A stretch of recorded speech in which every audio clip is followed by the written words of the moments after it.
I am going to be top tier. Super Spandex and his Liam, and there are 2 artillery I need to watch out for.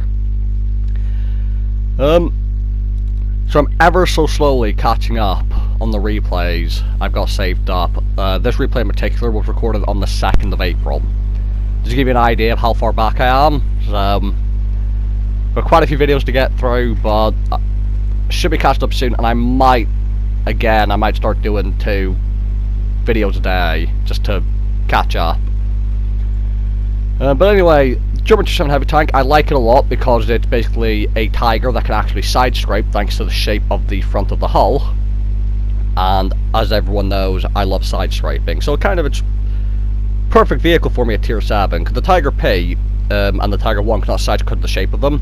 Tiger 1 gets a better gun than this, but it does have a better gun than the Tiger P.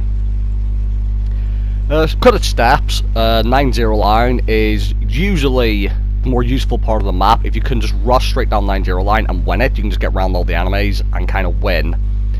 Especially if your team who do go to the 1-2 line can at least hold it for long enough for you to get to the enemy base. There are a few of us on 9-0 line from our team, including the fact that we're top tier, so I don't mind pushing over here as aggressively without as many tanks being here, just for fact of being top tier. The enemies do have a T-29, which again in top tier matchups is always a scary prospect. However, it appears to be that the enemies have not actually sent that many vehicles over here. But I did see the artillery shell fire from somewhere over there, so I just took a blind shot to see if I could hit him. One of their artillery is already dead, which is very nice. And you can see that once you go down the 9-0 line and you get to their base, any campers they've got, or people they've got on the other side of the map, will have to come back to the fan. Artillery's been spotted, so I'm going to focus him. Thankfully, because this low tier artillery doesn't have very many hit points, I can one-shot him. And now it's just going to be slowly farming these enemies. But the issue with the VK is that its turret isn't as strong as the Tigers are.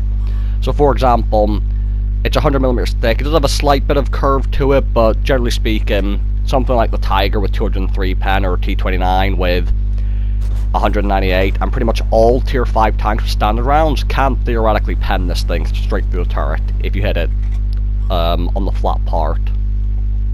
Basically think of a mouse turret, how the mouse turret is rounded, and you want to hit in the center of it. That's kind of what this is like. So that rounded turret, and you want to hit dead in the center of it where it's the flattest, and you'll pretty much pen it with everything. So you can't really go hold down in this tank, other than to make yourself as hard a target as possible to hit. But if they hit you, expect to be panned.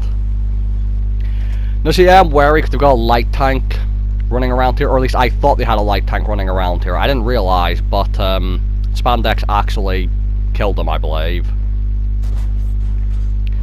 Get a nice shot into the side of the Tiger 1. Artie's also helping us. The fact they have no artillery left is also really nice. I fuck up that shot, but again, Artie's still just laying waste to these enemies. I need to be a bit careful. I can't just push in because we've got a lot of tier 7 tanks all in one spot. So the IS, the Tiger, the TD, the Tiger Ps are there as well. That's the issue with this map. You see a lot of people stay at base to snipe, and the issue is if you stay at base and snipe, and for example what we did, we come down the 9-0 line, we're basically at your base already, no one's moved, and if teammates have gone to the 1-2 line, you're basically cut off from them. See, I'm going to try and side scrape the Tiger P using this little rock here. Challenger base picks up the kill.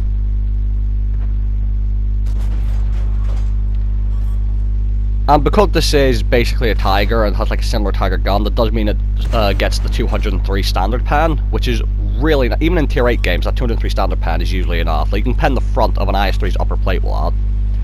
So I'm loving the penetration on this vehicle. It's very accurate as well, or at least it feels very accurate. SU-100M1, it's got a crazy DPM but no turret. So don't really worry about it. It's really with the light tank here in support. I wanted to go for a ram because it's behind the rock and I'm in a heavy tank. Didn't quite have the maneuverability to get round. Now then, here's the guy I was initially worried about at the start, the T-29. I'm sure many people will agree with me, the most powerful tier 7 tank in the game. The good news is though, he's only powerful if he's hull down. Like, his hull armor on the T-29 is very weak. And anytime you're worried about T-29, it's if he's hull down. And unfortunately, from where we're at the moment, he can pen me straight through the turret. So I'm a bit wary of poking over. I do actually bounce off his hull there, which is a bit of a shame. Probably shouldn't have happened, but he was slightly angled up. Now he's actually angled himself the opposite way. He's angled down, which actually makes his upper plate even worse than it usually is. I've got the premium loaded, trying to go for the cupola snipe. And they also have an SU-152. I need to watch out for because you could have the KV-2 high explosive gun. So I don't really want to get shot by him just in case he's firing high explosive.